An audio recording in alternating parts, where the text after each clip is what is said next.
All right. Top of the morning to all of you watching. Welcome to this 90-minute sports betting and fantasy football joyride we call The Sweat. Alongside Jessie, Coffield, I'm Emerson, Lotzia, and in order to make this entire thing work for the next hour and a half, we're going to need some help from you guys at home, Jessie. So if you have questions, fire away on Facebook, YouTube, and Twitter. We have analysts delivering their DFS season-long and sports betting advice. Woo-hoo! But also, we have questions for you that will need answering on Facebook. We'll throw in a poll or two as well, so keep an eye on that. Yeah. All right, yes, nice. Now, if you don't mind, allow me to introduce our first panel of the morning. Do you mind? No, I don't. Go ahead.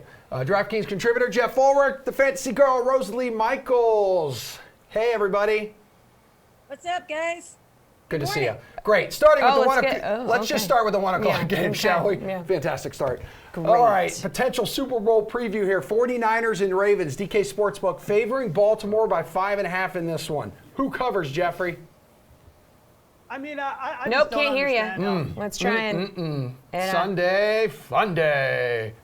Oh! And there he is. And then we flat out lost him. Rosalie! We can't hear you either. Can you hear me? Nope, can't hear you either. No? She's just really quiet is what we're being told. Try again. Finally. Nope, can't Oh, hear you. so you're taking Baltimore to cover? Yeah. Okay. Okay, awesome. And Maybe Jeff is still Jeff? not here. Go ahead, Rosalie. Can We're you hear being me? told we can hear you, so let's get your answer. You can hear me. Perfect. Yeah, I am. I'm taking Baltimore to cover this. Mostly, I mean, I just don't know how San Francisco is going to be able to stop Baltimore, specifically Lamar Jackson. Eric Weddle, after that game last week where they completely annihilated the Rams, said he didn't know where the ball was half the time. That's worrisome because Eric Weddle is a good defensive player. Now, San Francisco is a great defensive team as well, but who is the answer to Lamar Jackson? It's not going to be Dee Ford because he's out. So I'm taking Lamar Jackson and the points is against the points. So Baltimore covers the spread 86% of the time when they are home favorites. So I like Baltimore here. All right, Jeff, go ahead, man. Rosalie, we could hear. Let's see if we can hear you. Can you hear me? I can Nope. hear him. Oh, man. I hear All right, you, well, Jeff. let's go to Rosalie on this next one. The over-under on this one is 44.5. So where are you going, Rosalie? While we get Jeff figured out.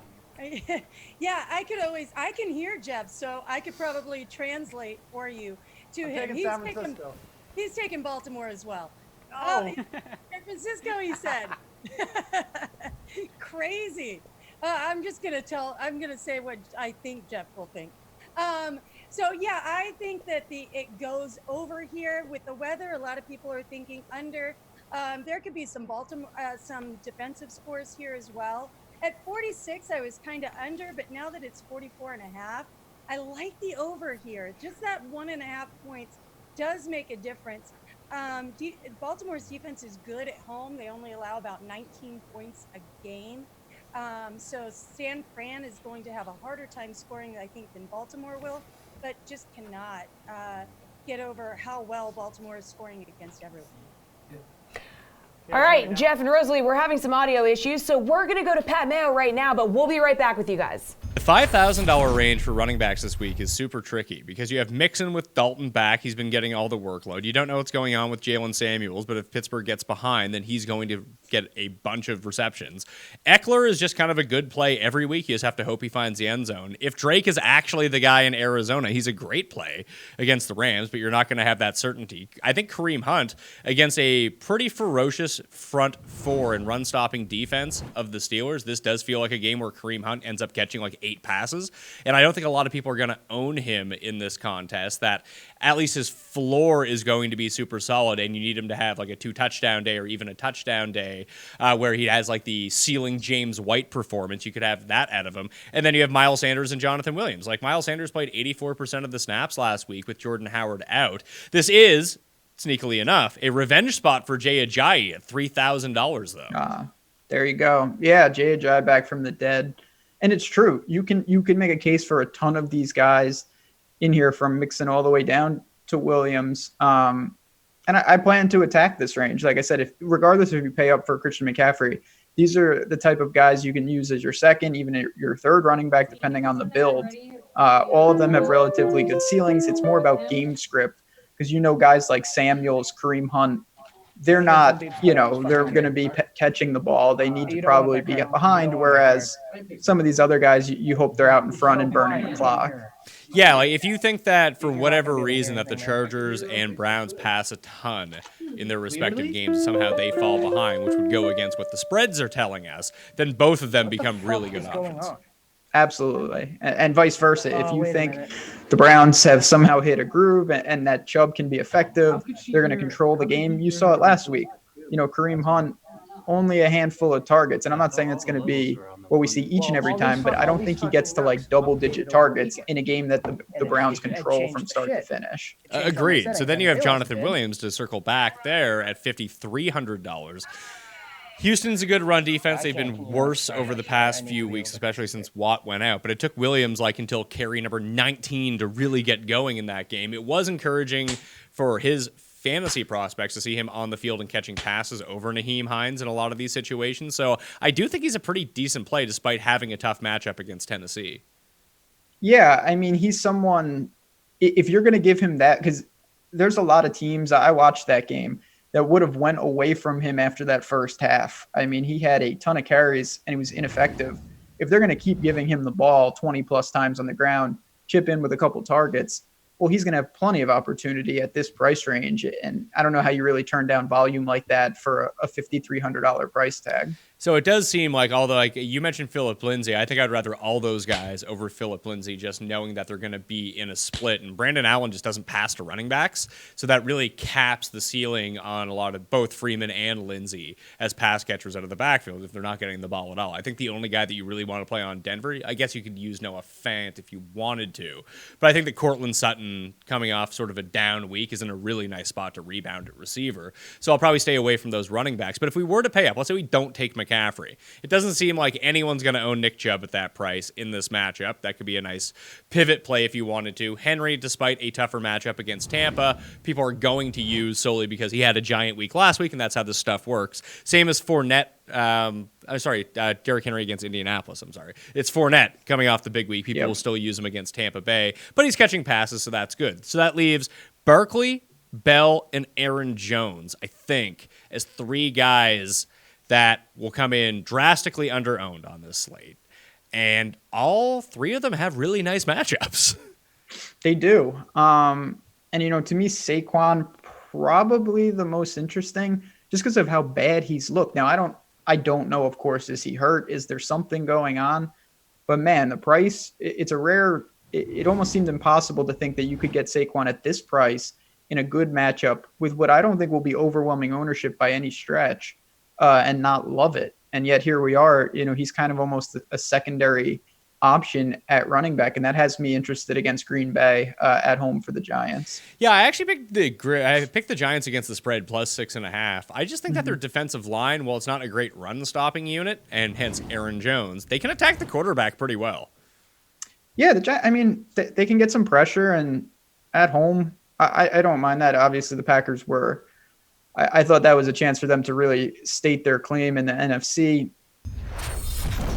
We're back here on The Sweat with Rosalie Michaels, the fantasy girl, and Jeff Ulrich, DraftKings contributor, and allegedly we've got the volume situation fixed. Is that right? Everyone say your name. My name. Superman. Superman. And this is all right, still well, screwed we up. still can't hear you. So, and we know that the people who are watching online allegedly can hear, but we can't. So, Steve, we're going to bring in Steve Buchanan. Yeah, to we can take hear away him because he's while in we fix studio. this. Yes. Hello over there. Hey. Hey, while you're here, can I go ahead and ask you about Lamar Jackson because he's really good at football. He's $7K. He's the second highest priced quarterback on the slate. Would you play him? Yeah, Go I ahead. mean, he is an expensive Yeah, he player. is. I mean, The- are you going to pay up for this guy is the question of the day. I mean, how can you not pay up for Lamar Jackson, though? The And, guy's been absolutely crushing. Shockingly, Patrick Mahomes is like more expensive than him. I think $400 more. Bizarre. Steve, what do you think? Yeah, I mean, I do like him here. Like, if you look at some of the ownership projections that we've been seeing, like, in different areas, like, he actually has some pretty low ownership coming into this game, and a big reason for that is we have a lot of big names, quarterback-wise, on this slate. We got guys like Patrick Mahomes back on here. Aaron Rodgers in a really good spot against the Giants, but obviously you have to play Lamar Jackson. His floor is so unbelievably safe. Like, even if he's just going to get you 200 or so passing yards, what he does on the ground is just something you just can't replace with any of the other quarterbacks in the league here. He's been absolutely dominant over the past 3 games, over 30 DraftKings points in all of those games here. Like, I get it. The 49ers present a tough matchup. Defensively, it's one that's been their strong point, but they have a lot of injuries up in the front defensive line there. I think Jackson should have no problem against this team, so love using Jackson in this spot, especially in tournaments. All right, next up, the Jags host the Bucks. So what we want to know is, does Tampa Bay cover? They are a 3-point favorite in this one. I mean, I would like to add the Buccaneers are heading to a city where they have never won a game before. that is interesting. And the to know. Jaguars entered the league in 1995. Actually, the anniversary of Jacksonville landing the Jaguars was yesterday. Wow, and it's Wow. gone so well for them. I have Steve. Twitter, and that was on Twitter, and everything on Twitter is real That's and true. true. Yes. And never wrong. I mean, Don't where check can you us. get these amazing Jaguar stats any other place than here on the Sweat? Like, this is You're obviously what you welcome. people came here for. Well, Tampa Bay has actually been one of the worst teams against the spread. They're only 3-8 on the season. And obviously, Jameis Winston is a big reason for that. He's a turnover machine. But when he is on, we have seen what he can do under center here with guys like Mike Evans, guys like Chris Godwin. I think this is going to be a really close game. This is actually, I think this spread is perfect how it's set as it is. I do kind of lean Jacksonville only because the Buccaneers secondary is one of the worst in the league. Nick Foles is back under center. We already saw kind of his rapport back with guys like Chris Conley, with guys like DJ Chark. There's a lot to like on both sides here. So just the way that Tampa has done against the spread is not one you really feel great about. Like I mentioned, 3-8 against the spread so far this year. I kind of lead towards Jacksonville here, but I think this game is going to be really, really close. Just in another facet here, I do like the over in this game too as well. If both of these guys are firing off here, I think this definitely has a chance to hit the over. Okay, yeah, and that over is 47 points. You just took the words right out of my mouth. So how about this next question? Nick Foles, he's $5,700 here, Steve. Do you think he can have a breakout game against his Tampa Bay Buccaneers defense? We know if Jeff was here, yeah, he would be like, we know exactly what Jeff would say right Saint now. Nick will come through. My boy, Saint Nick. That is Jeff. But let's get your unbiased opinion on this, Yes. Steve. Yeah, I have no bias against Nick Foles at all. Like I don't care like Jeff does. You know, I don't hate him. I don't love him. But you know, since he's come back, he's only still 5,700. He's still relatively cheap when you look at some of the other quarterbacks on here, like guys like Patrick Mahomes, like Lamar Jackson. He's looked good since he's come back, just under 300 yards in both of his appearances. Like there's a lot to like about him in a game that you think is going to be relatively close. As I mentioned, I think both these teams are going to be chucking the ball here. You know, Tampa doesn't really have a strong run game to run at them with Ronald Jones, Peyton Barber. Jacksonville is a team that you can run against, but even if that's the case, if the Buccaneers do go up in this game, I do like Nick Foles going to guys like DJ Chark and Chris Conley. They're in both really, really good matchups. As I mentioned, this Tampa Bay secondary is ranked amongst the worst in the league. They've allowed the second most fantasy points out of all teams, so there's a lot to like about Nick Foles here. I think he's an excellent tournament play. I wouldn't necessarily be using him in cash, but in a large field tournament for as cheap as he is, I think that's somebody to consider for sure. Next up, the Panthers are one of the bigger favorites on the main slate, hosting Washington. So we all know Washington is, well, Washington. So how do you Yes, feel? Washington is terrible. That's yeah, what you they're mean really by bad. that. I was trying to but No, you were yeah. trying to be nice. I was like, Washington is, that is Go get 'em, Washington. Tiger. All right, so Steve, how do you feel about Carolina covering this 10-point spread? It is a big spread, but like we said, it is Washington. Well, look, I don't have to be nice here. Washington sucks. Like, there's nothing to like about the Redskins. I know F1 Terry, we all love him, but with Haskins under center, I mean, there's not much to like here. And then they have no answer for Christian McCaffrey at all. So even though this is a 10-point spread, even though this is such a large number, you know, Washington has not been a strong team against the spread. Carolina comes into this game 6-5 against the spread so far this season. There's so many individual matchups that you like for Carolina, like with DJ Moore, even Curtis Samuel is a name that we've kind of seen popping up during the week, someone who's been pretty much a disappointment all season long, but they just don't have answers for any of those guys defensively. So for us to think that Carolina wouldn't be able to cover a 10-point spread against a team that's having trouble moving the ball. Carolina's secondary has been pretty strong. James Bradbury back in the mix. He's by far been one of their best corners. Having these guys in the mix and then no answers for the Carolina offensively, I just don't know how the Washington Redskins would be able to cover the spread in this game. So, I wouldn't say it's a lock because these these double-digit spreads are tough to come by. But look, Carolina's just got so many weapons offensively, so I don't see how Washington would be able to cover here. All right, so what do we think about the over-under here, 39.5? Yeah, so this is a tough one here because obviously the total is low, but the Redskins don't do well defensively. They're not really the type of team that's going to get those defensive touchdowns. We have seen some shaky games from Allen as of late, but the Washington is not a team that's going to go pick them off and run them back to the end zone here. I don't think Carolina's going to have any problems putting up the points. It's just if Washington can make up the difference. Could Carolina go in and score 30 points against this team? Absolutely. I think that's totally possible. I honestly just can't see the Redskins and tabbing them for 10 points and saying, yeah, that's a given. I know Haskins looked better in his last spot, but this is a much tougher defensive team than they face as of late. So this is a really, really tough total. I think I would maybe lean the over. I think maybe this could be a 41-point game or whatnot, but this is really tough because I just can't rely on the Redskins to drive down the field and score. So, again, I think Carolina will score here, but I'm just not liking the Redskins in this game. No surprise to see the Panthers with the most expensive DST here, $3,800. I mean, how much sense does it make to pay up for them in this spot, Steve? So I'm not actually crazy about this. I think there's actually other ways that you can go. Like you look at the Eagles going against Miami, who has one of the worst offensive lines. Like that's an area I'd want to be going after. The Browns are a really cheap one at 2,600 going against Pittsburgh, going up against Duck Hodges, whatever that guy's name is, whatever. I'm sure he's a nice guy. But I mean, it's just such a cheap defense that there's so many names you want to pay up for on this slate. Like we have Christian McCaffrey at 10,500. We have Patrick Mahomes, Travis Kelce, Tyreek Hill. These are all guys that are over 7K or above. So trying to jam in one of these expensive defenses, I just don't think it's necessary. I think you can look at guys, teams like the Eagles, the Packers, the Browns. I think those are all a little less expensive options that you can go to. If you have the money to take the Panthers, absolutely, because Haskins is totally prone to turning over the ball with the interception. So I get the play, but I'm not crazy about paying up for him. One more before we go. I mean, Christian McCaffrey, I feel like this is a question every week. I mean, this dude is mad expensive, like 10.5, but... We've talked about, is he matchup proof, though? I mean... Yeah. Would you pay out for this guy against Washington, Steve? I mean, the only team that we've seen stop him has been the Buccaneers, and the Redskins' run defense... And the Buccaneers have a good run defense. Right.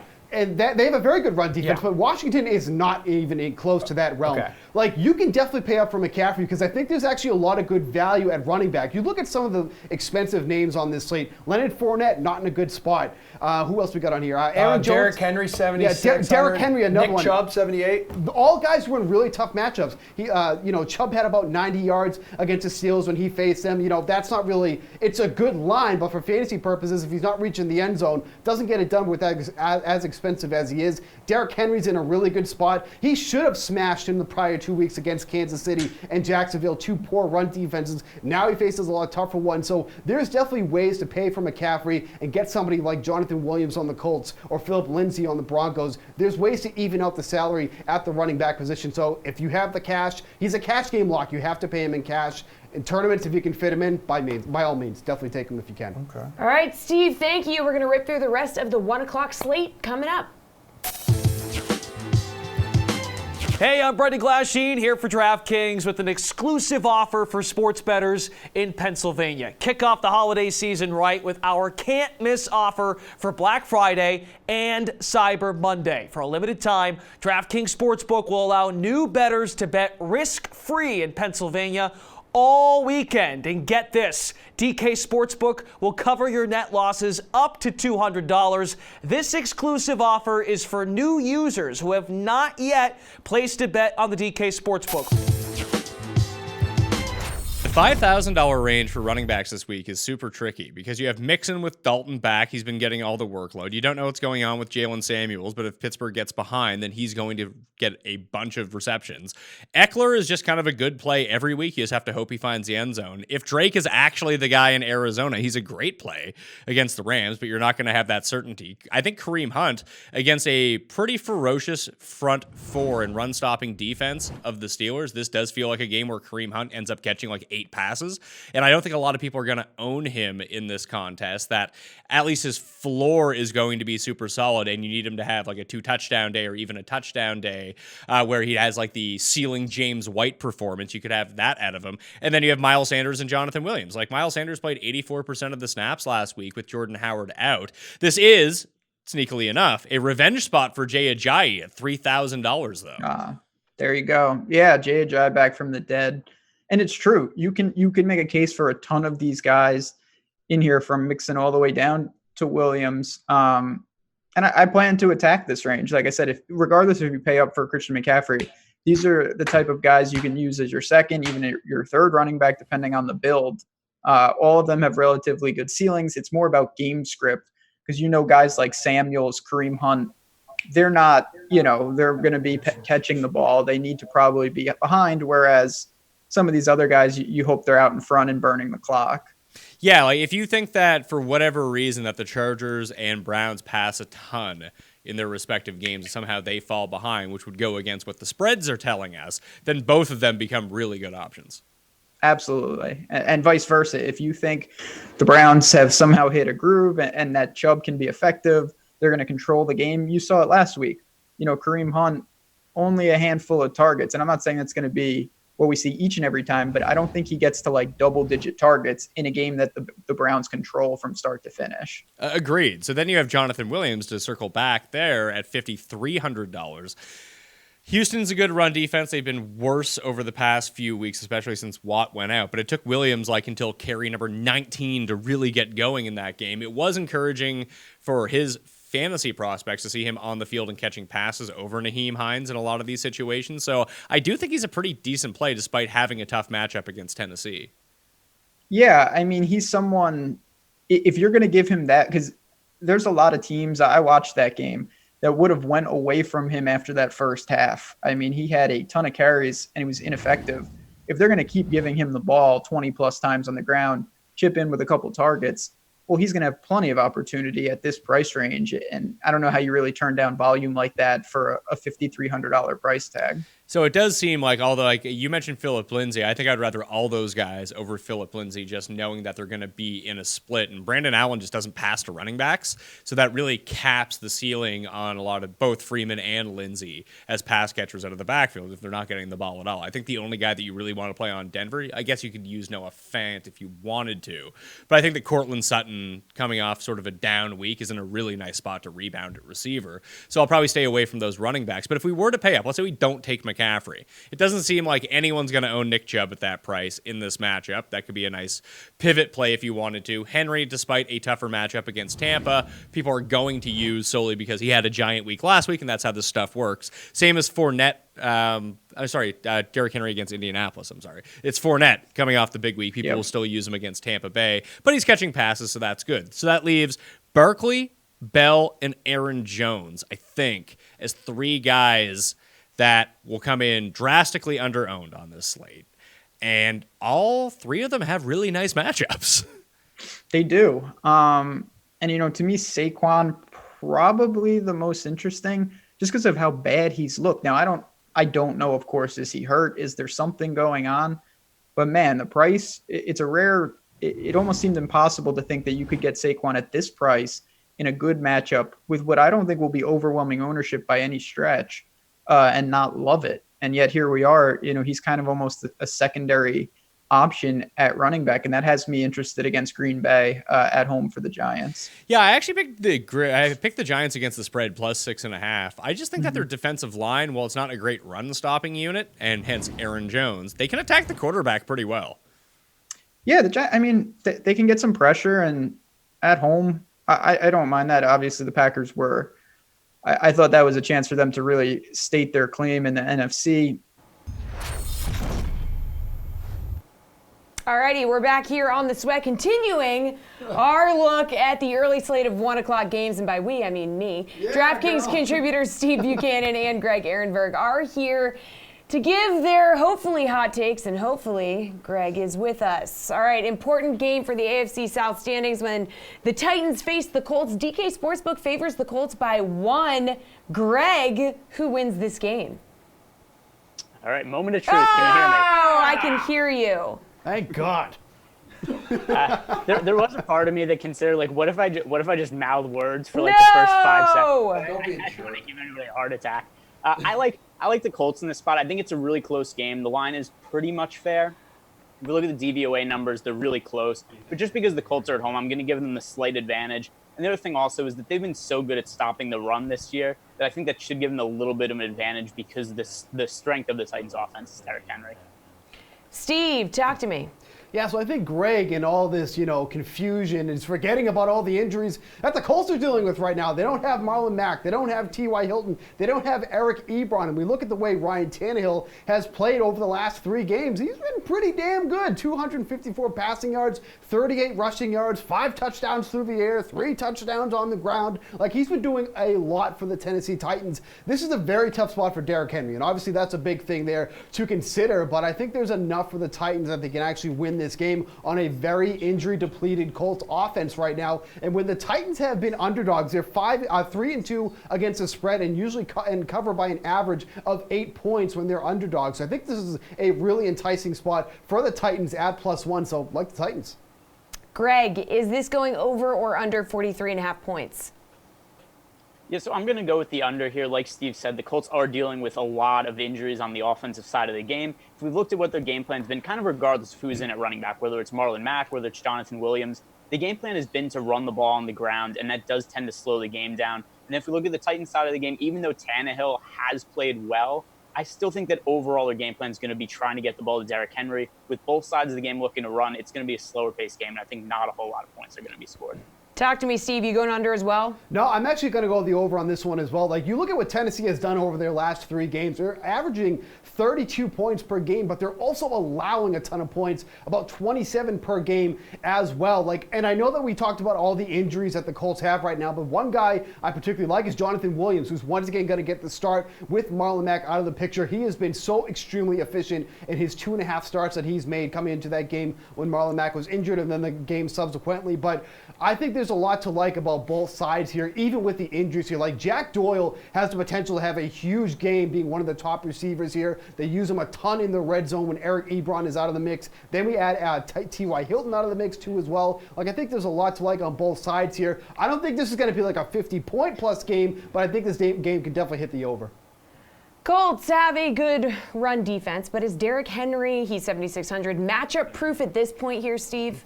No, I mean, here's the problem here. Like, he should have had 2 good games. Like I said in the last segment here, against Jacksonville and against the Chiefs, you look at their run defense, they're both some of the worst run defenses in the league. The Colts are much better against the run than those other 2 teams here. And then just how expensive Derrick Henry has been. Like, he's obviously priced for the performances that he's had. But you look at that last matchup that he had against him, 82 yards on 15 carries against the Colts in week 2. If you're paying up 7,600 for Derrick Henry, that's not the type of performance you're looking for. At that price point, we're looking for a couple of touchdowns here, probably over 100 yards. I just don't think he can get it there. He doesn't get any of the passing work when the Titans are behind here, so I don't like using him in this game. He's just way too expensive for this matchup.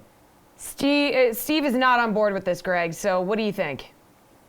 Yeah, I agree with Steve. I don't really like Derrick Henry either. And I don't really have too much different to say from what Steve said, other than the other thing we have to consider is look at the guys who are priced around Derrick Henry. There's Le'Veon Bell, there's Saquon Barkley. So there's so many guys that are really talented in that price range that I also think are better DFS plays just in general than Henry. So that's something else that takes him down, is just that there's other guys priced around him that I prefer. All right, the Packers will look to bounce back from a downright ugly performance against the Niners when they take on the Giants. Greg, will Green Bay cover the 6.5-point spread easily? So it's hard to say. I think something we do have to talk about here, which Steve is going to be thrilled about, is the weather, because there is a lot of bad weather in this game. It's supposed to be windy, it's supposed to be rainy, it's supposed to be snowy. So I think that will slow the game down a little bit. I think both teams could maybe look to run the ball a little bit more than usual. But still, the Giants have been so terrible this year. Like, they couldn't stop Mitch Trubisky last week. So I don't know how we're going to expect them to stop Aaron Rodgers now. Steve, the weather, though. I didn't know it was going to be bad weather. To throw my notes away, I got to start over now because the weather, who cares? Big deal the weather's going to be bad. This is actually one of my favorite spreads of this entire slate. Look, Aaron Rodgers has had a tough schedule as of late. He's faced 3 tough secondaries in a row. Now he faces literally one of the worst in the league against the Giants. You look at what he's done against some similar, very extremely bad secondaries like Oakland, over 400 yards. The Eagles, over 400 yards, 2 touchdowns. In that Oakland game, 5 touchdowns. He recently faced the Giants, 2 touchdowns in that game. Like, Aaron Rodgers should get back to form in this game, carve up this Giants secondary, and be done with it. Like, I think this is a game where the Packers bounce back immensely. They should win this game by a ton. Daniel Jones turns over the ball too much. Oh, the weather's the concern there, so maybe he'll turn over the ball more than usual. Play the Packers defense, play Aaron Rodgers, and take the over on this spread. Okay, so Steve, like you just said, you're going to go over the 44.5. Yeah, I like the over on this one too as well. Because even on the side of the Giants, like, we know that they have some injury issues there themselves, but this is such a huge game for someone like Saquon Barkley, who we're going to talk about in a minute here. Like, I think he should get a lot on the ground and through the air here. And I think, honestly, the Packers should be putting up over 30 points in this game against the Giants. So I do like the over on this one a lot. Greg, you going over? Yeah, I like the over, too. I think if we look at the Packers, and also for a DFS play, Devontae Adams is way too cheap at $7,000 against a really bad Giants secondary. The other thing to consider, too, is how are the Giants going to be able to move the ball against the Packers with the bad weather? And I think it's on the ground with Saquon Barkley. The way to beat the Packers has been their run defense. It's not all that great. It's the bottom 10 in the league in run defense DVOA. So this is a spot where I think that Barkley, who's really struggled the last couple of weeks, can bounce back. Okay, well, leading right into that, Saquon Barkley has been held to 8 DK points in 2 straight games. So, I mean, would you play him for 7,400 today, Greg? Sounds like you would. Yeah, for sure. This is, I think, probably the cheapest that Barkley's been his entire career so far on DraftKings. And it is very much recency bias. The last couple of games from him were terrible. Overall, his run efficiency hasn't been good this year. He's only averaging 4 yards per carry. But still, I think he's too good to just keep being held down. The Packers' run defense, like I mentioned, is not very good. And then the other thing also is with the Giants' injuries right now, Golden Tate's out, Evan Ingram's out. We've seen Barkley get a lot of usage in the passing game, and this could be a spot where we see like 7, 8, 9 targets from Barkley just on little dump passes to him, which is really going to help him with just those PPR points. Steve, looking at Barkley to bounce back here. Yeah, absolutely. Like, the matchup is great too. And then, like, we look at like what Greg was mentioning, the passing game. Like, last year when Eli Manning was there, he was getting a 20% target share. With Daniel Jones, it's only down to 10. But with the injuries that we have here, like, that number has to go up. And then you just look at some of the running backs that are priced around him. Leonard Fournette against Tampa, not a good matchup. Derrick Henry against the Colts, not a good matchup. Nick Chubb against the Steelers, another not good matchup. Then you have Christian McCaffrey, who's basically matchup proof, unless it's going against the Buccaneers, but he's 10,500. So Barkley at his price point makes so much sense here. And you look at the past 2 matchups that he's faced, the Jets and the Bears, 2 teams that have been very good against the run. Like, I can't hold that against him. And Daniel Jones not throwing to him as much as someone like Eli Manning has in the past. But so much sets up for him to have such a bounce back game here at probably his lowest salary, like Greg said, that he's ever been on DraftKings. Don't hold it to that. That's not a fact. That's an assumption. But really, I think this is just such a great spot for him. So I think you need to have Barkley in your lineup today. The Steelers are looking to hold on to a playoff spot when they host the Browns. DK Sportsbook has Cleveland as 3-point favorites. Steve, does this spread seem too low to you? I'm not crazy about this spread. I mean, the Browns are 3-1 on the year against the spread when they're favored here. And I know the Steelers have a lot of injuries here, but I don't think the Steelers get enough love defensively like they should. Like, they have a very good secondary. Their run defense is one of the best in the league. Like I mentioned, you know, Nick Chubb had over 90 yards against him, but he wasn't able to reach the end zone. So I'm kind of leaning the Steelers here just only because I like what they have at quarterback here, because anything is probably better than Mason Rudolph at this point. Mason Rudolph has just looked absolutely atrocious. Now we can see what Duck can do with this offense here. I'm not saying they're going to go out there and blow out the Browns by any means, but I just think the Steelers are much better defensively than a lot of people like to give them credit for. So I actually kind of leaning the Steelers on this one. Okay, I mean, Greg, too low to you? So I like the Steelers, and they're actually one of my favorite defensive plays for fantasy today. Like, if the Browns didn't play the Dolphins last week, if they had just been playing their kind of typical games over the last few weeks where they've just been losing and Baker Mayfield was playing terribly, like, I don't know what the spread would be for this game, but I feel like it would be different. And the game against the Dolphins last week, it shouldn't hold that much weight because everybody beats the Dolphins. So if we look at Baker Mayfield this year, who's been so mistake prone, he's thrown a ton of interceptions. He's taking a lot of ill-advised risks down the field. The Steelers' defense has been really good this year, especially since they picked up Minkah Fitzpatrick. I think there's a spot where they could really force Mayfield to throw a couple interceptions and then just kind of grind the clock out on offense by running the ball. Greg, you going over or under 39.5 points?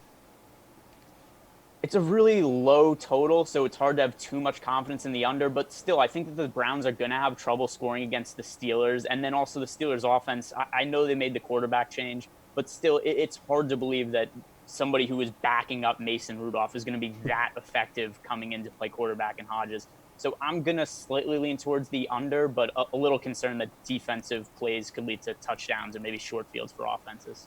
Steve, what do you think? So if we combine what these teams are averaging points per game, and we're at 41, so we're basically right at this total here. I hate screwing with totals this low because it's just so good. There's just so many ways where this can go over, especially from the defensive mistakes. And we have a Steelers team that, again, I like a lot more than I think most.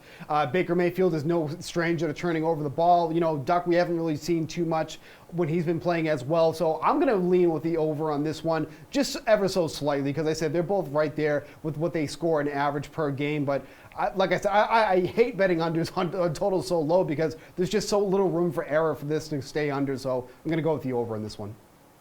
Steve, both Odell Beckham Jr., 6,700, and Jarvis Landry, he's 6,400, had nice games last week, but which one do you like more today? Yeah, this one's pretty close, but the deciding factor for me is Landry is just an absolute red zone beast for the Browns. 31% target share in the red zone compared to Odell Beckham, who's just at 13%. Now, you know, if Beckham's scoring, it's likely coming out of the red zone, so, I mean, you can't hold that against him. But if they're in the red zone, if they're not running the ball with Nick Chubb, they are throwing to Jarvis Landry. He gets a softer matchup in coverage, too, against Mike Hilton, who's averaging just over 12 yards per reception and a 63% catch rate. So I lean Landry in this one. Take a little bit of a discount. There's so many other names that you can pay up for here, so I'm going to go with Landry.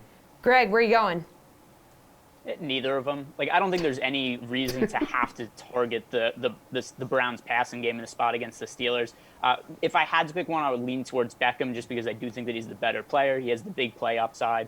But still, I think it's going to be a lower scoring game. I think the Browns are going to struggle to throw the ball, so I'm not rostering either of them. Good work, you guys. Going to work our way through the remaining 1 p.m. games when we come back.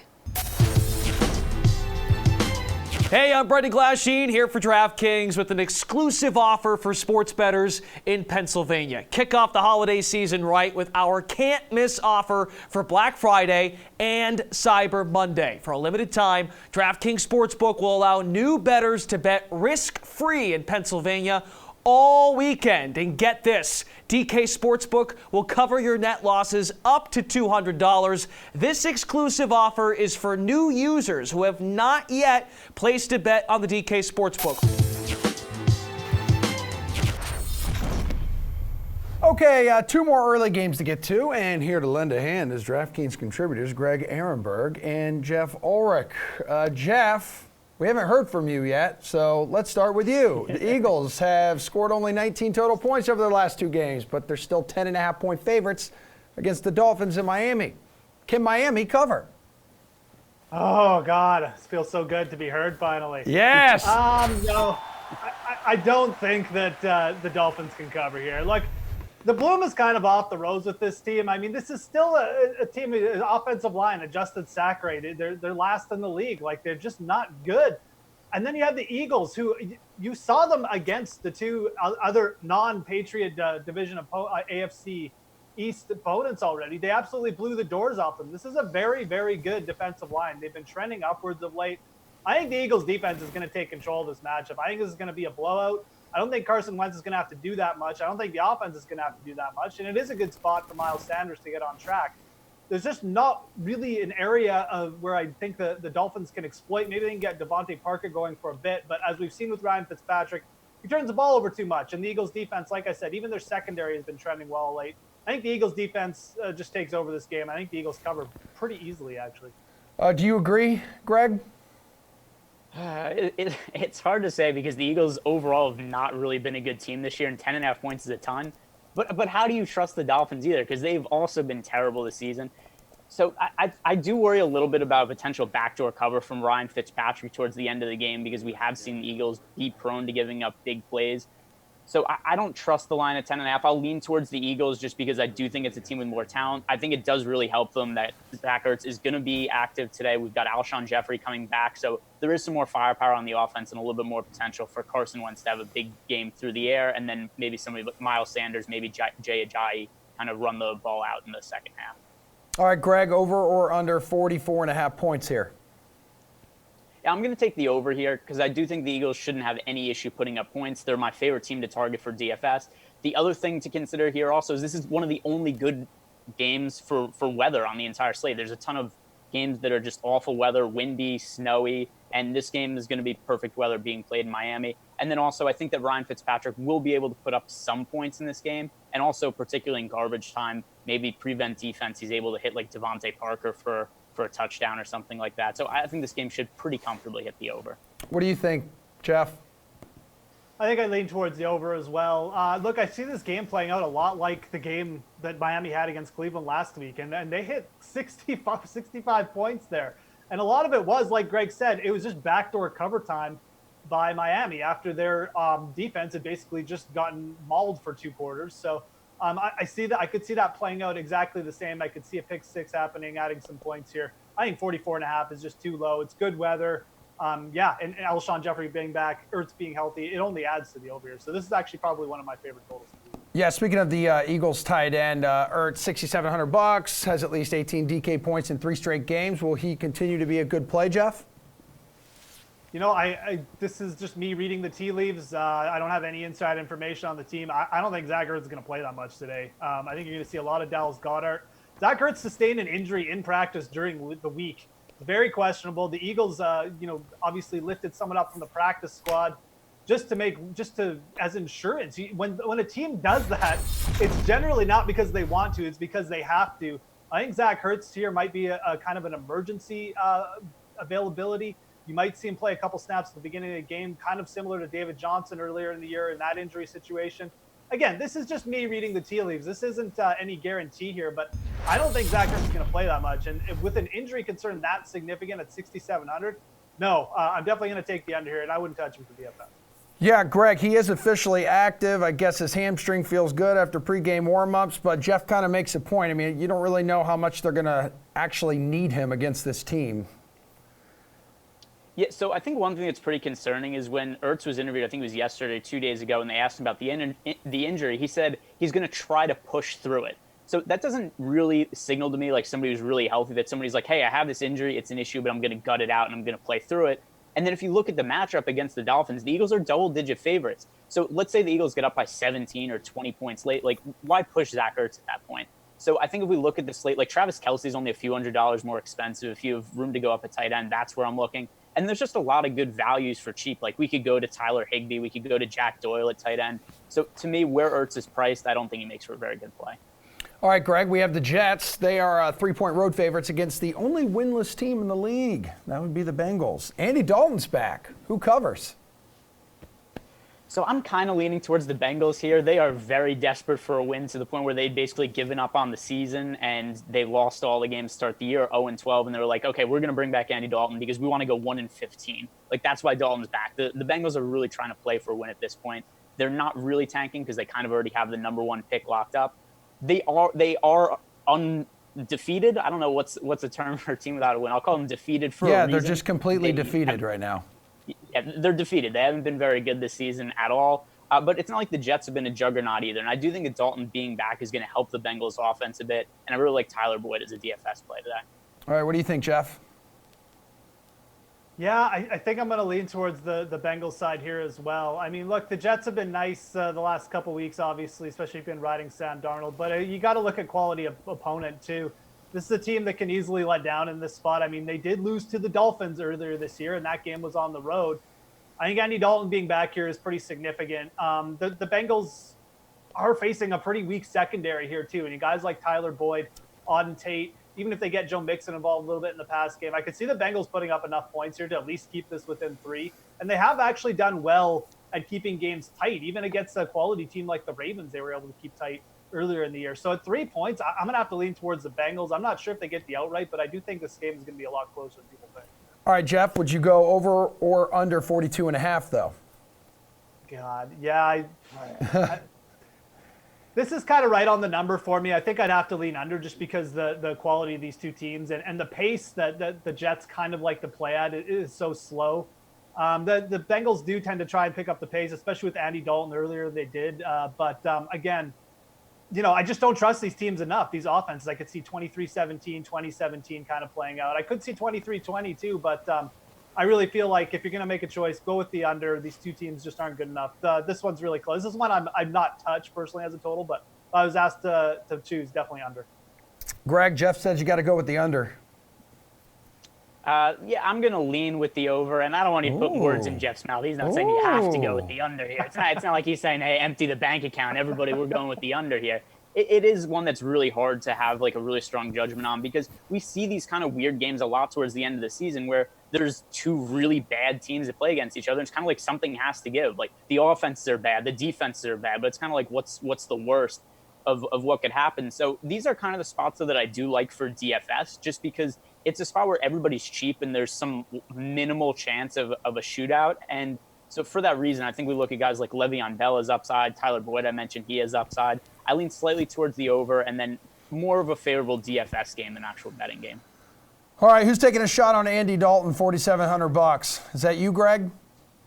Yeah, for sure. I mean, he's so cheap, and then if you roster him, stacking with Tyler Boyd, it gives you the option to pay up for kind of anybody else you want on the slate. There's a bunch of really good running back options that are expensive we want to roster, like Christian McCaffrey in particular. So somebody like Andy Dalton, who did play really well from a fantasy perspective earlier in the year, he had a handful of 300-plus yard passing games. A lot of it's because the Bengals were down in games late, and they just had to throw the ball. But still, we've seen Dalton capable of having big passing games. So I think for the price, there's a lot of upside. All right, for this price, Jeff, do you roster him? Yeah, you do. I mean, look, Andy Dalton's thrown the ball more than 42 times in four of his 8 starts. I mean, that's amazing right there. That's the kind of volume you want. I mean, and again, I mentioned before, like this Jets team isn't infallible. I know they've been playing well of late, but like their secondary is not good. You could easily see Tyler Boyd go for 100 yards here and help push Andy Dalton towards 300 yards. They have good pass catching running backs. The ground is here for a decent game from Andy Dalton at 4,700. Like if you get 22 points from him, and then you can fit in McCaffrey, another big back who goes off, like maybe a more expensive tight end like a Goddard or a Waller. Absolutely. It all comes down to cost per point. And Andy Dalton, I think, is actually one of the best pure values just of any position on the slate because of what he's done and the volume he's been passing at. So, yeah, definitely Andy Dalton in play this week. All right, gents, we're going to turn our attention to the 4 o'clock slate of games coming up. There's 3 of them after this KFC Sunday Night Showdown.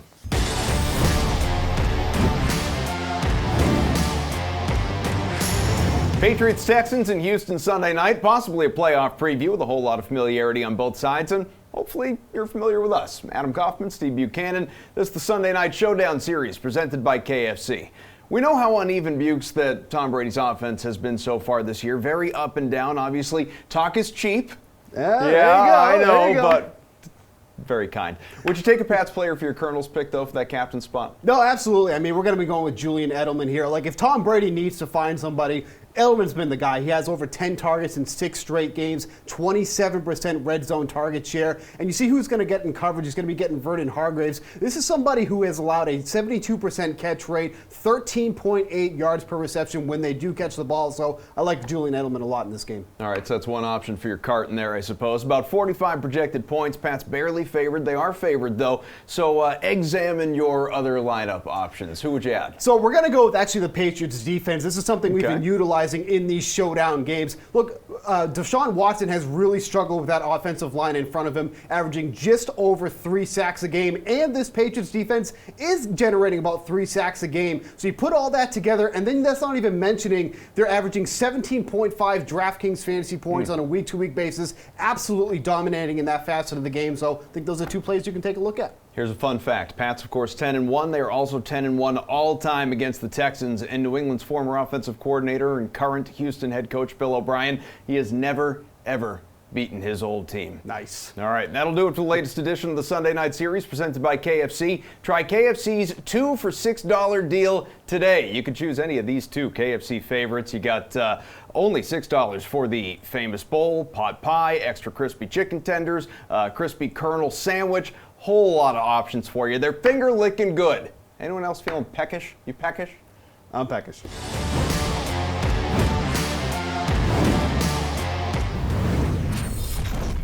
Welcome back to the Sweat. We've gone through all of the 1 p.m. games, and now it's time to get our panel's predictions for the afternoon games. Let's bring in said panel, shall we? That's a great Question idea. mark. DraftKings contributor Steve Buchanan and the fantasy girl Rosalie Michaels. Steven, I would like to start with you, please. The Rams are 3-point road favorites against the Cardinals. Who covers?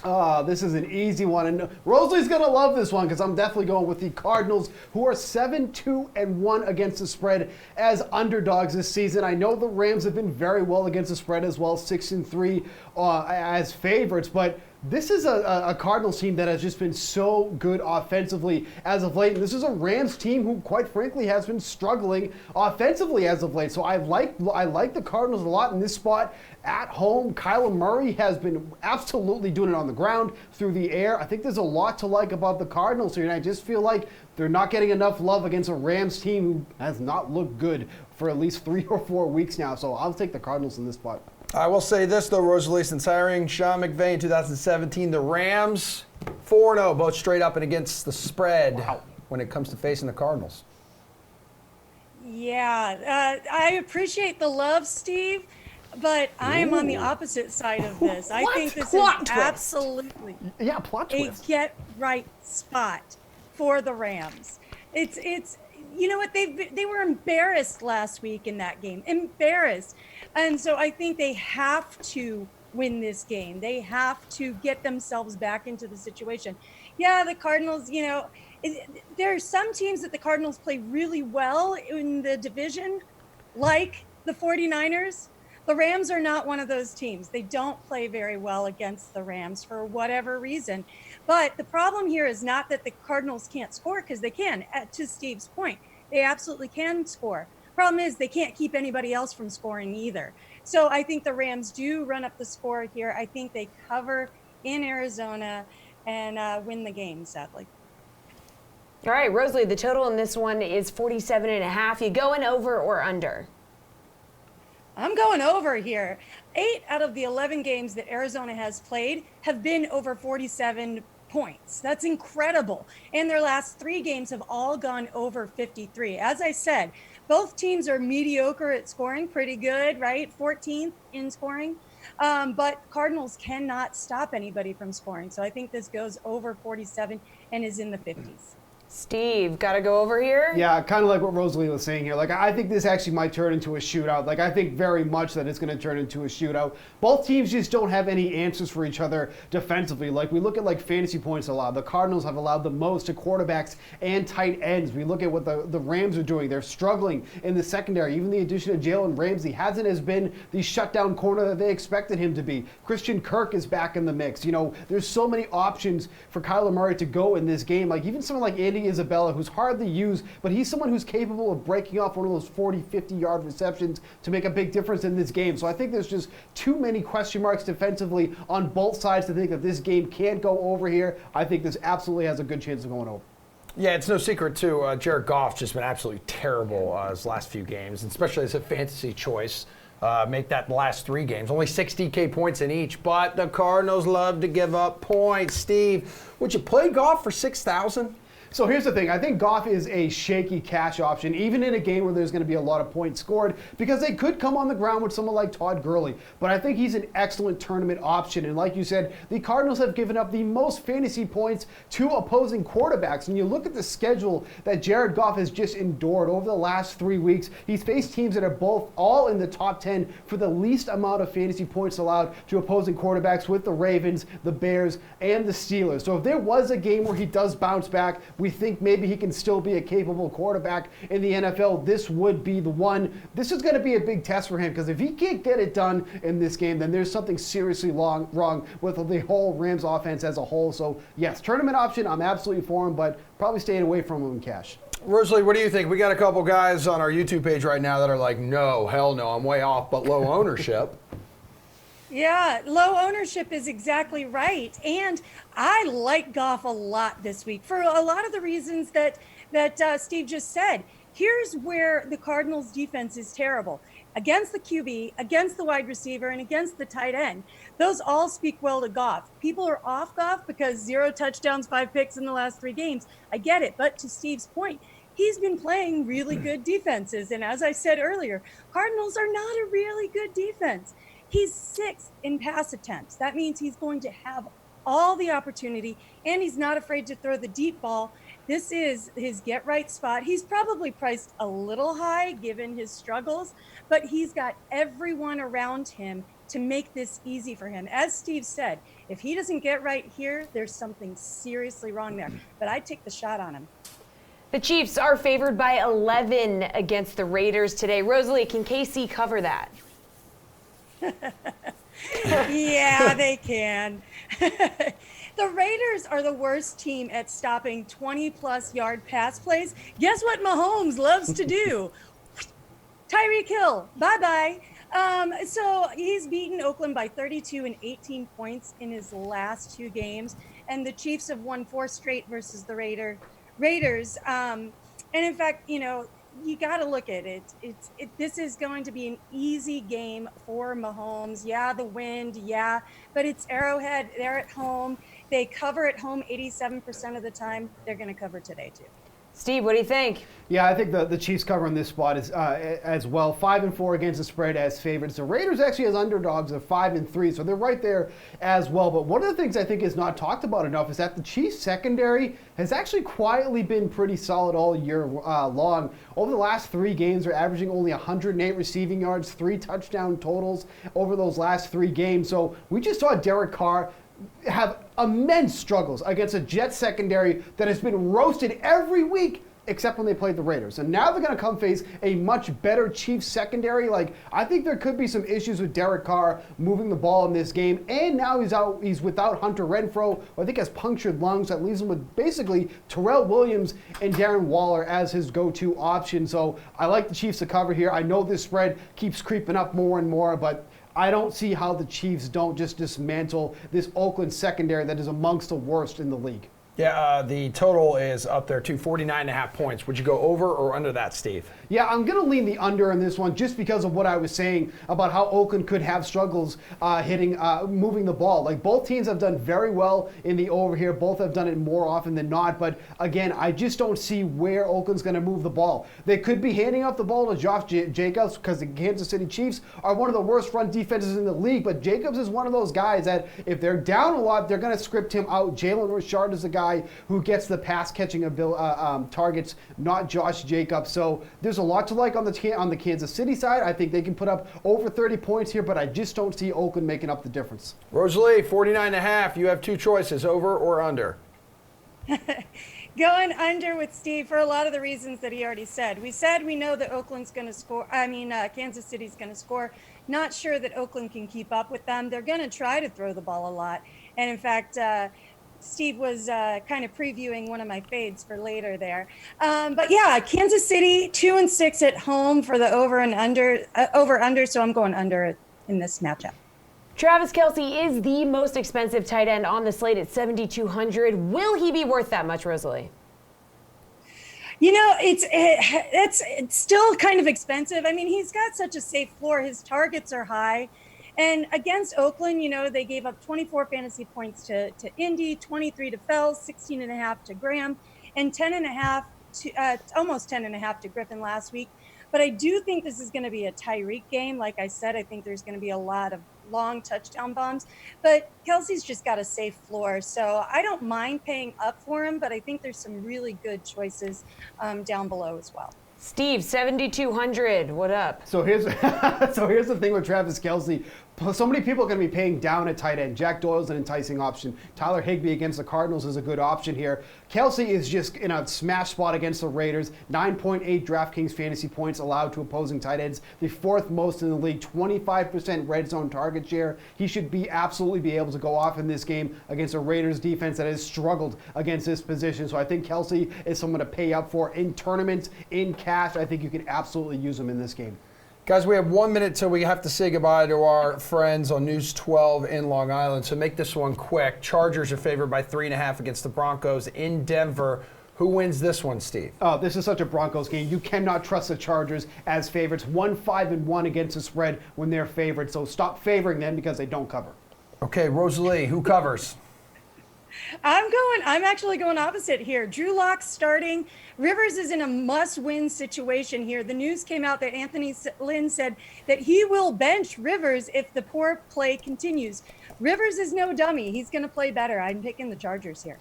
Now is the time where we have to say goodbye to our viewers at News 12 in Long Island, Westchester, New Jersey, and Connecticut. Don't forget, you can tune into the DraftKings Facebook, Twitter, or YouTube pages to stay with us until kickoff. I mean, you should take that option. That is exciting. But if you don't, we'll just go ahead and see you on Sunday. All right, the plan for the rest of the show, we're going to hit more on the games. Or Steph, should we ask them the remaining questions about the Broncos game? No, we're not doing that. That's what Steph already told us. So I we're missed not that. doing that. But we will be back. In the meantime, here's B. Panel B. Real quick, who do you like in this game, though? So I kind of talked about it a little bit last week. I know the 49ers look good. Yeah. But this is such a dynamic offense. Yeah. Like, I don't know how they're going to stop Jackson. I don't know how anybody's going to stop Jackson right now. Like, maybe a year or two from now, teams will figure it out. But as of 2019, they can't figure it out. Yeah. They don't know how to do it. He is so unbelievably elusive. Yeah. It's insane. Like, I'm literally watching. I can't tell if Ingram has the ball or if Jackson has the ball. Like, it's getting to that point. It really is, though. Yeah. And talking about Ingram too, how much of a violent runner is he? Right. Like, he's just like so impressive to me. Like, he was good with the Saints and whatnot, but like, I just feel like he's taken another step forward. Like, when he has the ball, he's violent. Right. And you just can't stop these guys. Yeah, I mean, there were a couple plays like Jackson got sacked or tackled for a loss, and so it'd be like 2nd and 15, and they would still run it the next play, and Ingram goes for like 7 or 8 yards. And another amazing thing, dude. God, I can't talk today. Another amazing thing too is that all that energy drink. I know. You should let me have some of it. It was midway through the second quarter. They were already up 14-3, and Jackson completed his 5th pass of the day. Yeah. And they're already up 14-3. Yeah. You can't stop these guys. There's so many ways they can beat you. It's unbelievable. So I think they're going to beat the 49ers. I don't think this game's going to be close. Well, what's the spread right now? 5? I mean, it was 3 against the Rams. Yeah, I mean, I think if you're going to even bet the Niners at +5, just take them on the money line. I don't think plus 188, because if the game is anywhere close, then it's pretty much a toss-up. Whereas, if the Ravens are going to win, then they're going to win by more than 5. And then we talked about it yesterday, too. The 49ers rushing has been – the run defense has been so-so. Yeah. You know, how are you going to stop Jackson? Yeah. You're not. So it's too bad that can get flexed into prime time. Yeah. But, you know, Patriots, I understand, whatnot, but this is the game this week. Yeah, no, that's the game of the week. Yep. Ooh, together again. It's Jessie, Coffield, and Emerson Lotzia, but we're not alone. I can feel someone watching us. Wait a minute, that's DraftKings contributors Steve Buchanan and Greg Ehrenberg and Jeff Ulrich and the fantasy girl Rosalie Michaels. Wow, quad box. And right now, it's time for you four to share with us the hottest takes you can cook up about today's slate, and then we'll see what the rest of the panel thinks of said hot takes. So Greg, make us sweat, and please deliver to the people your hot take. All right, so I'm going to say that Sammy Watkins over 100 receiving yards this week. I think that he's one of the best value wide receivers on the slate and somebody who's not going to have all that much ownership. The wind is a slight factor in this game. I don't think it's going to play a huge role just because Patrick Mahomes is such a good arm and he's such a good quarterback. But look at Watkins. Only 3 targets last game they played against the Chargers, but before that, 9 targets, 8 targets, 10 targets. The issue is that Watkins just hasn't done all that much with his look so far this season, but they're there. Mahomes is looking for him a lot in the passing game, and it's a really strong matchup against a really weak Raiders secondary. We have seen him go for over 100 yards. It was way far back. It was week 1 opening up the season. He has that kind of potential. As long as the targets are there, I think that for the price, he makes for a really good play. All right, guys. Oh, Greg. Yeah, go ahead, Jeff. Yeah. Go ahead, Jeff. How many times do I have to tell you? Sammy Watkins is terrible. Don't buy into the Sammy Watkins hype ever, even when he's not chalky. He's worse when he's not chalky because he's more tempting to play. No. Was that okay? I thought his mic cut It was off. I thought he was rolling. Just don't play Sammy Watkins. Just don't. He's gonna like almost catch a touchdown. He's gonna get a foot out of bounds, or he's gonna drop a ball. It's gonna hurt. It's going to hurt. Watkins doesn't do anything when he catches the ball. He catches the ball and then basically falls. Like, there's no yards after catch with Sammy Watkins. All he does is rope you in with a good week 1 performance, and then everyone's like, oh, we should go back to Sammy Watkins. And then, oh, we should have stopped playing Sammy Watkins because he doesn't do anything. Tyreek Hill is healthy. Travis Kelce is healthy. You have no need to go to Watkins. I'd rather play Mecole Hardman at this point. Oh, man. Rosalie. Wow. Yeah, you heard me. Rosalie, what say you? Do you have a scorching hot take that's going to make us melt? I do. You know what? Carson Wentz has been a whole lot of meh. Here we go. But, and then last week he turned the ball over 4 times. But this is Miami.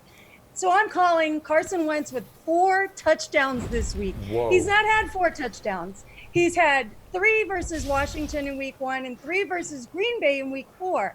But Miami, 26 passing touchdowns on the year, giving up. That's 29th in the league.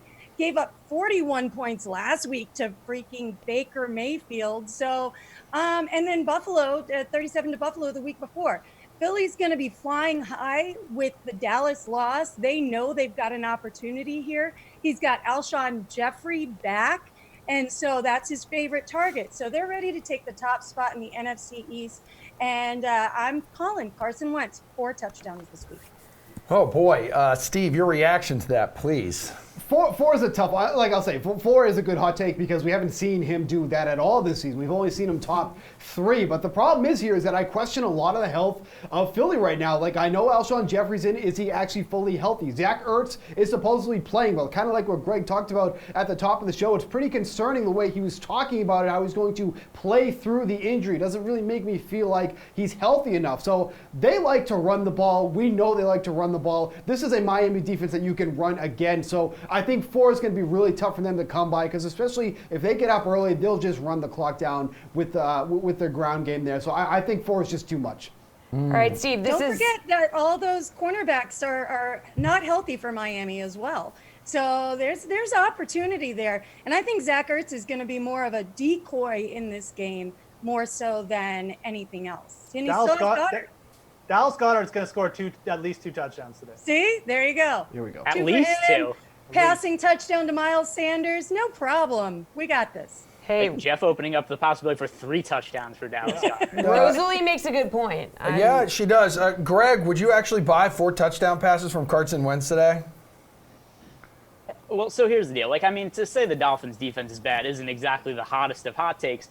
Here's the issue with him getting to 4 touchdown passes. What happens if the Eagles are up by 3 touchdowns late in the game? They're probably just going to run the ball to Jay Ajayi, run the ball to Miles Sanders. So if he's going to have that kind of game, then you almost have to play any Carson Wentz stacks. You have to run it back with somebody like Devontae Parker, or maybe like, I don't even know who else you'd really want to roster from the Dolphins side of the game. But you'd have to have somebody in the Dolphins passing game because for Wentz to have that much success through the air, the Dolphins are going to have to score some points also. And they can. Steve, this is nothing new for you, like doing this. So Yeah, deliver to us your hot take, Yeah, you please. should actually show up be welcome because it's actually usually my segment with the Okay. 2 dopes like Julian or Reed who are both not here. 3 analysts went into a room, 1 walked out. Here I am in the studio alone. So that should tell you everything you need to know. My hot take from this one here is that Aaron Rodgers is going to be the highest scoring quarterback on this slate. That does include Patrick Mahomes. That does include Lamar Jackson. He's had an absolutely brutal stretch over the past 3 weeks. 11.1 DraftKings fantasy points has been the average, but he gets an absolutely putrid Giants secondary. We've seen him perform so well against secondaries that have been just as bad, like Oakland over 400 yards, the Eagles over 400 yards, 7 total touchdowns in those games. I think this is a huge, huge bounce back spot for Aaron Rodgers, going to Devontae Adams, going to his other receivers here. So I think he has a legitimate chance to be the highest scoring guy on this slate, quarterback on this slate. Guys, what say you? He's going to have to get by Carson Wentz to be the highest scoring quarterback. I mean, easy task. Don't worry about that one. We'll see. We'll see. Jeff and Greg have nothing to say, you cowards. Reveal mine, but look, I mean, weather. I mean, it's just weather. Stop. Steve loves weather. Jeff, this kind of transitions into yours, so go ahead. Okay, so I mean, Aaron Rodgers is going to have to throw like 10 touchdown passes to be the highest scoring quarterback. Because my hot take, and this is hot, like we've had some pretty mild takes, Sammy Watkins, Carson with 4 touchdown passes. Patrick Mahomes is going to throw 7 or more touchdown passes against What? Look at what the Oakland Raiders did. Sam Darnold. They made Sam Darnold look like Joe Montana last week. I mean, he threw 2 touchdowns on 29 passes, threw for over 300 yards on 29 passes. What is Patrick Mahomes and Andy Reid coming off a bye going to do? And I will say this. It was 5 years ago, maybe not to the day, but close, that Nick Foles walked into Oakland and threw 7 touchdowns against the Oakland Raiders. Now Patrick Mahomes comes here in a similar type of situation against an Oakland Raiders secondary. It was one of the worst in the league that have just been giving up, passing touchdowns left and right. I think you're going to see a historic day. Wind bothers me a bit, but it's Patrick Mahomes. It's not I was already making excuses. Here, so we don't need to worry too much about the weather. I'm calling for a massive day for Patrick Mahomes. I do think he's going to be the highest scoring quarterback on the slate. I love that the logic from all of this stems from Nick Foles. Like Nick Foles, like Jeff just pulling out his Nick Foles Rolodex of facts and just being like, yes. I love the fact that if he doesn't do it, it's definitely going to be because of the wind. The wind, for sure. Just the wind. I mean, are we just all just going to keep one-upping each other? Kyler Murray, 8 touchdown passes. I mean, just throw out another number. Just do any of you guys think that this could happen? If anyone is going to throw for 7 touchdowns, though, it's going to be Patrick Mahomes, right? I mean, it is a hot take. Go ahead, Steve. He's going up against legitimately one of the worst secondaries. Obviously, we're talking really hot takes here. I mean, I went for the hottest of hot takes. It's not that ridiculously of a hot take though. When you're saying that Carson Wentz is going to have a good game against the Dolphins, that's too hot of a take. 7 touchdowns is a little ridiculous. Except it's not some crazy thing to say Mahomes is going to be the highest scoring quarterback on the slate going up against the Raiders. And actually, in terms of the 7 touchdown passes, he did a game earlier in the year, which I'm pretty sure was against the Raiders. He had 4 in 1 quarter.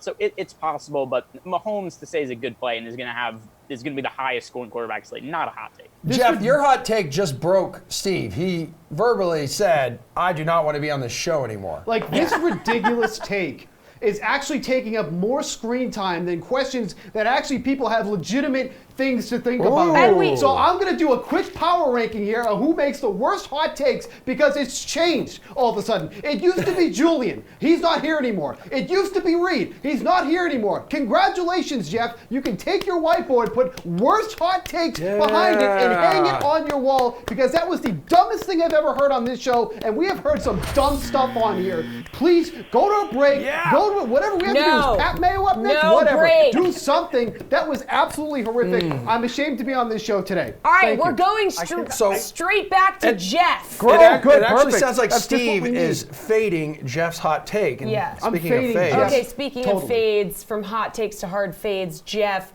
who are you steering clear of on the 1 o'clock slate? I just want to make it clear, I'm upping my Patrick Mahomes projection to 8 touchdowns. Get out of here, dude. He's going to break the record. Anyways, okay, let's talk fades here. Let's go to the AM slate. Tyler Boyd is garnering a lot of ownership in big GPPs. And look, I get it. Tyler Boyd's pretty good. He's got Andy Dalton back.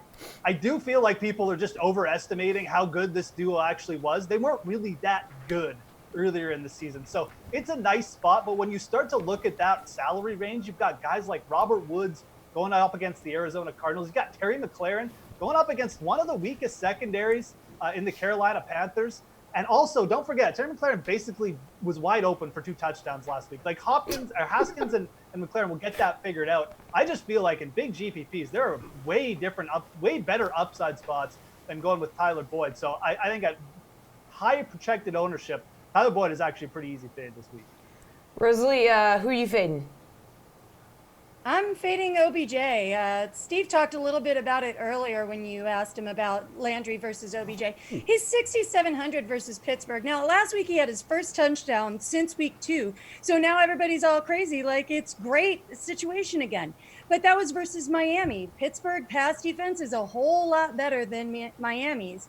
He had a whopping 10 points versus Pittsburgh 2 weeks ago. And let's not forget, this is going to be a grudge fest. Did you guys see that kitchen shirt this week? People may get hurt.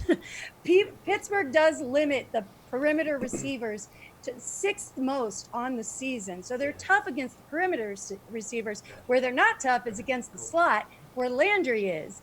Meanwhile, Landry's had 4 consecutive games with a touchdown and has been targeted 10 plus times in 4 out of the last 5 and is $300 cheaper. So I'm fading OBJ. Give me Landry instead. Greg, who you fading from the 1 o'clock slate?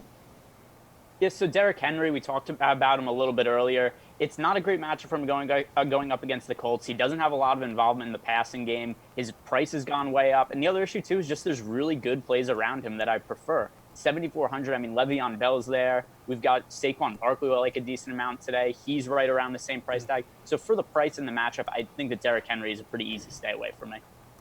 All right, Steve, who you fading? Well, Greg just took my fade, so I'm just going to go off on Jeff again. How do you not like Tyler Boyd in this game with Andy Dalton back under center? He had double-digit targets almost every game that Andy Dalton was in. He's very cheap, and you're talking about other guys like Robert Woods and whatnot. Like, it's okay, Jeff. You can actually play more than one of those guys in the price range. Like, there's no rules that says you can't play both of them. So, fade Derrick Henry. He's too expensive. He's in a bad matchup. But play Tyler Boyd.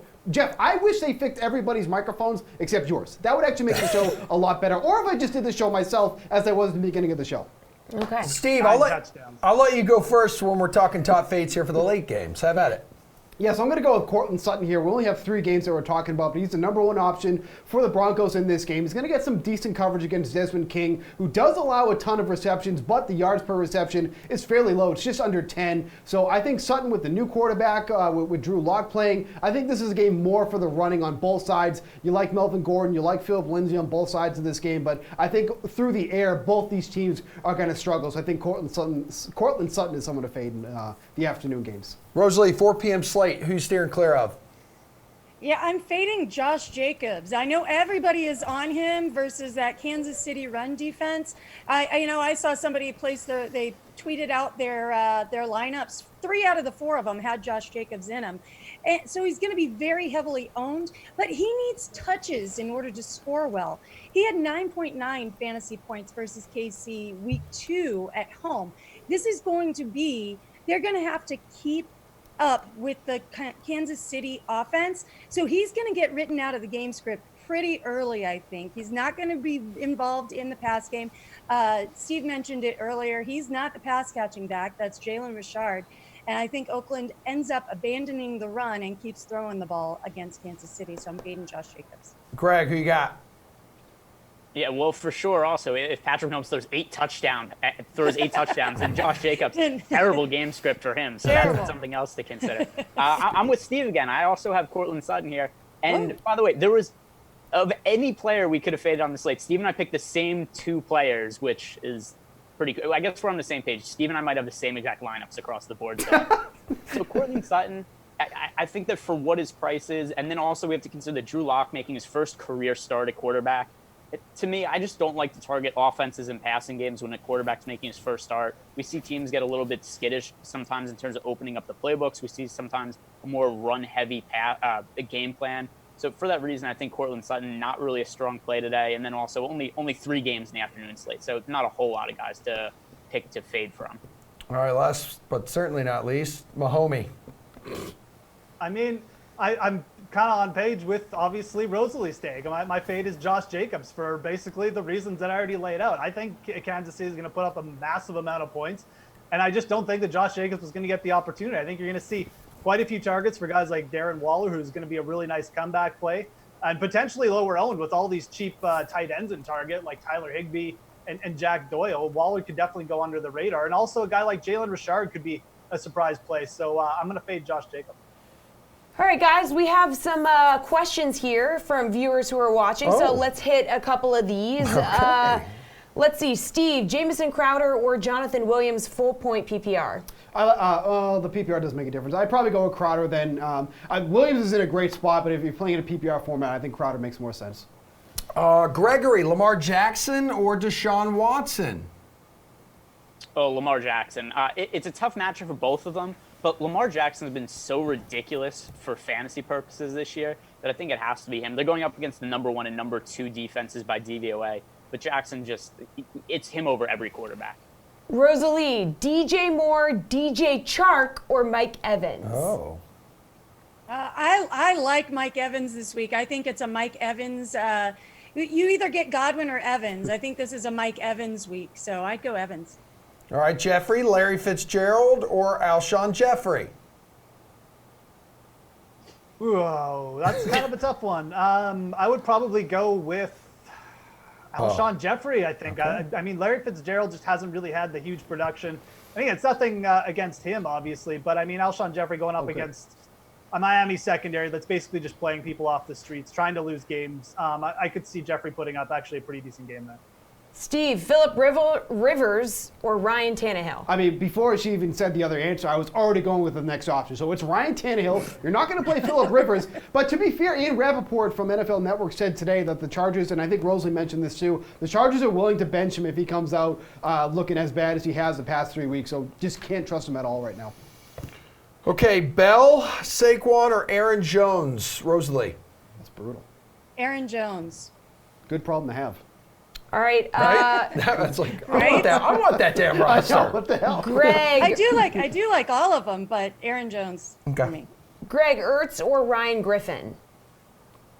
Oh, well, so I don't really like Ertz all that much today, but the price difference on these guys is so different for DFS that I don't know, like, what are you comparing? This is a yearly league. Like, I'm still starting Ertz over Ryan Griffin just because of the upside in the matchup. For DFS, I'm not really looking to roster Ertz today. So, I mean, if you're just saying who scores more points, though, it's got to be Ertz against the Dolphins. All right, gentlemen and lady, please prepare to make it rain on the people right after Mike Francesa gives us his take on today's slate. WFAN's Mike Francesa stops in on a Monday, so of course we are going to start football, recapping Sunday's action across the NFL. Mike, Jets whooped the Raiders at home. You called the effort an impressive display. Sam Darnold, 7 touchdowns to 1 pick over the last 3 games. Besides him, what's really keyed this turnaround for the Jets? The defense has played well. That was the first game where they played against a legitimate opponent, actually, and they were a little annoyed that the Raider fans had, overrun their building, which Raider fans do.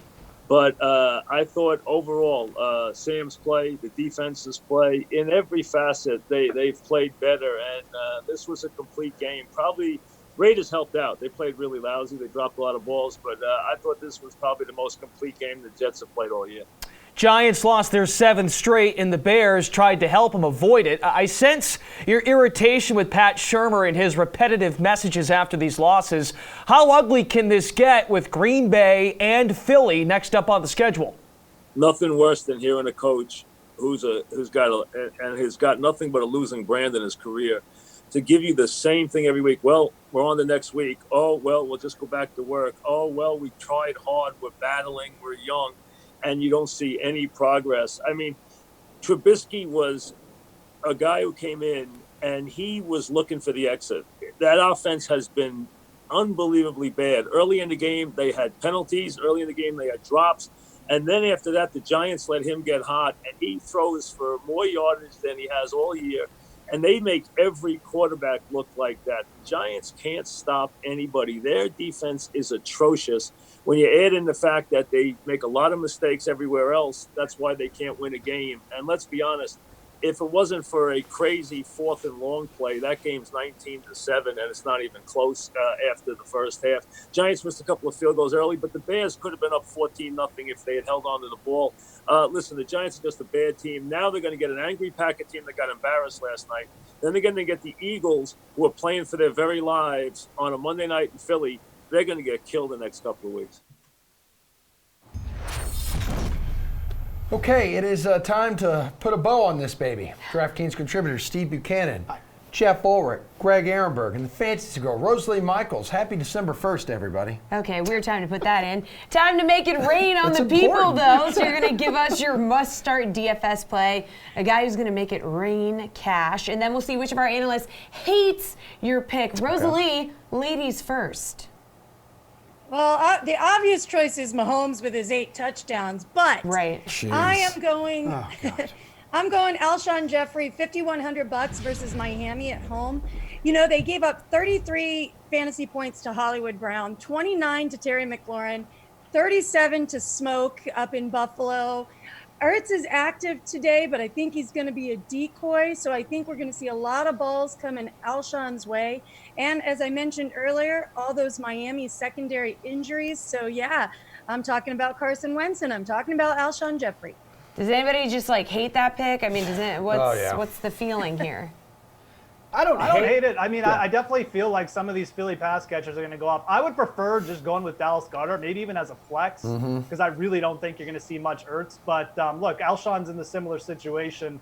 I think both of them are really cheap, actually, and they have like a 80 and a touchdown upside for both of them. So I might not Alshon. The only thing that I would say is that if the Eagles end up blowing out this game and then they just go on the ground to finish up the game, I mean, obviously that limits the upside that Alshon has. The only thing with the Dolphins, though, is that you pretend that, you always expect them to be playing from behind, so they'll constantly be throwing in this game, so at least they can make it somewhat competitive, maybe. So I don't hate the pick. I mean, for the price that he's at, I mean, you can't beat it for somebody that gets the looks that he does from Carson Wentz, so I definitely don't hate it. Greg, who's going to make it rain? Go ahead. Whoa. What's that? Sorry. I was just going to say, Steve, who's going to be scoring those points if they're going to run it up? It's going to be Alshon. Yeah, Steve. That's a good question. The other thing, too, is there is a lot of leverage in playing the Eagles passing game because Miles Sanders is probably going to be one of the, if not the highest owned player on the slate. Yep. So just if the Eagles passing game really goes off, that probably means Miles Sanders isn't finding the end zone. That's just leverage, and there is a lot of upside there. Yeah, he is definitely in my DraftKings lineup. Greg, who's going to make it rain in your eyes? So I'm going with Saquon Barkley. I think he's a really strong play today. For GPPs, I don't think he's going to have all that much ownership. And earlier in the season, if we would have said that there'd be a game where Saquon Barkley is 7,400 against a weak run defense, we would have thought that's the most obvious play on the slate. But he just isn't to people because he's struggled the last couple of games. And to me, I would look past the recency bias there because there is immense upside still in Barkley. The Giants are injured in the passing game right now. Golden Tate is out. Evan Ingram's out. I think they're going to dump down to Barkley a lot. And for that reason, I think there's PPR upside. I think there's rushing upside against the Packers defense. It wouldn't surprise me if he's the highest scoring running back on the slate, even higher scoring than McCaffrey today. Steve, do you think Saquon's in a smash spot? I mean, I honestly was trying to find reasons to not play Barkley. I really can't come up with one. With all the injuries that they're dealing with, like I mentioned earlier in the show, that Daniel Jones has only thrown to him about a 10% target share. It was double that with Eli Manning. But in this situation, I mean, things are much different. There is no Golden Tate. Evan Ingram is also out as well. So two of their top pass catchers out of this game. You think that the Packers are going to be scoring a lot of points in this game too as well. So even if Barkley's not getting it on the ground, he should be getting it through the air with the lack of weapons for the Giants. So yeah, I think Barkley's almost a must lock for me in the lineups. All right, Jeff, who's your man to make it rain? Okay, obviously I like Patrick Mahomes. That's obvious. So we don't need to talk about him anymore. But you need someone with a decent salary to play with Mahomes. I like Terry McLaurin. I mean, he's going up against the Panthers secondary. He's allowed the most receptions to wide receivers, the 6th most receiving yards to wide receivers, but they've only allowed 8 touchdowns, which is actually only 23rd in the league. I think they're due for some regression there, some negative regression, and I think you could see that today. McLaurin missed 2 wide open touchdowns last week. Haskins just overthrew him. I talked earlier on the show. I think they're going to get that figured out. Maybe the wind in Carolina just helps those balls sail into Terry McLaurin's hands today. Either way, I think this is a very, very good spot. The Redskins are going to be throwing a lot. I think you could see another him push for 10 more targets here. This is a big spot for Terry McLaurin. He's going to be very low owned on the slate. Greg, what do you think of the McLaurin pick? I like him so much as a wide receiver. I think he's so good. But on the other side, I hate Dwayne Haskins so much as a quarterback. I think he's so bad. So I do think there's going to be opportunity for McLaurin here. It's high upside for a GPP play. I definitely like him. I have some shares of him. Just the real concern here is Haskins. I do like Jeff's take that the wind is going to be so windy it's gonna throw the misdirected passes back towards McLaurin. Well, remember also, if Patrick Mahomes doesn't throw 7 touchdowns, it's because of the wind. Of course. Steve, you know the drill. Make it rain. Yeah, so I like Robert Woods here a lot, 5,500. Like, I'm not crazy about Jared Goff, but for the amount of targets that Robert Woods gets in a game that most likely would be a shootout, he's just way too cheap for me. I mean, he's getting about 8 targets a game each and every week. Cooper Kupp has almost kind of ghosted in this offense all of a sudden. So you get somebody reliable like Robert Woods in a good spot here. I think he's someone that you should really be looking at a very friendly 5,500. Okay. Didn't you get mad at me for talking about Robert Woods over Tyler Boyd earlier in the show? Wasn't that you or was that Greg? I can't even remember. It wasn't me. We're the same person. Steve. What did I get mad about? I don't remember getting mad. I don't know. No, the only thing you got mad You've about had a lot of technical difficulties today. You've only the No, only we thing haven't. you got mad the at Robert was Woods Jeff's pick. take. I really do. Oh, Steve? okay. Rosalie, what do you think of the take? Yeah, I'm more on Kupp and Higbee in this. The Cardinals, Robert Woods is getting the targets as of late, but I don't think it happens today against Arizona. He can still go off for a long touchdown bomb, so I don't hate it. But I think this is more a Kupp and Higbee game, more so than a Robert Woods game for me. 40 seconds left. Any last words from any of you? Would any of you like to change your hot takes? Jeff. You do have the opportunity. The Mahomes touchdown here, Steve. We need you on board. I don't want you on next week. I'd actually like to make that happen. Sorry, he will be on next week. Yeah, unfortunately, I think we're stuck with him for a while. My man, Jeff. All right, that's a show, huh? Yeah, that is a show. It wasn't too bad, rough start, but we overcame the adversity. As we always do. Have a great Sunday. The Sweat returns tomorrow night at 6 o'clock. We'll see you then. And as we all mentioned, we'll be back next Sunday as we always are. Let's go.